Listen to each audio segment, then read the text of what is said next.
Anisha est sur son petit nuage. Samedi soir, l'élève timide et réservée du château de Damary-les-Lys a remporté avec brio cette nouvelle saison de la Star Academy, récoltant 57% des votes du public face à Enola arrivée jusqu'au bout avec elle. Depuis ce prix marqué par la présence de Robbie Williams mais aussi de Nolwenn Leroy, dont l'attitude a quelque peu agacé, Anisha vit un véritable tourbillon d'émotions. Mais pas le temps de se remettre qu'elle doit déjà accorder tout un tas d'interviews. Lundi soir, elle était notamment l'invitée de Yann Barthès dans son émission quotidien sur TMC.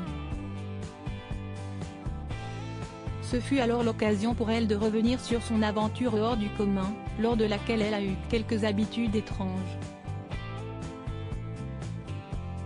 Mais surtout, Anisha a évoqué son passé compliqué vécu à Madagascar où elle est née, plus précisément à Tananarive la capitale. Un passé qu'elle a résumé ainsi, des conditions de vie assez difficiles, on s'en sort comme on peut.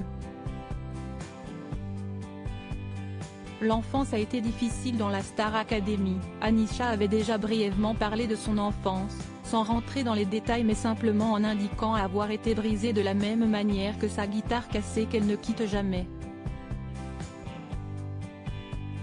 Je l'ai raconté de manière pudique parce que je suis quand même assez pudique sur mon histoire, sur mon vécu, et que je ne vais pas en faire un drame.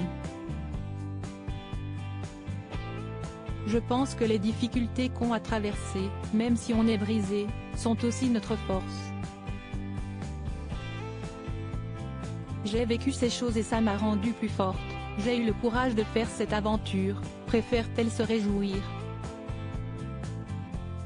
Et d'ajouter, l'enfance a été difficile.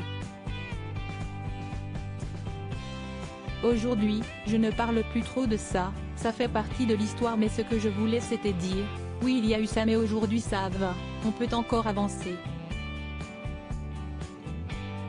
Pour s'en sortir justement, Anisha a pu déménager en France en 2016, grâce à un titre de séjour qui lui a été remis dans le cadre de ses études supérieures. Avoir eu la chance de pouvoir continuer les études en France, c'était une grande opportunité, là s'y estime ma dernière année, je suis en management et marketing digital, a-t-elle encore confié. L'avenir s'avenir encore plus radieux pour la gagnante de la Star AC qui va pouvoir sortir son premier album avec la maison de disques qu'il a signé, Sony Entertainment.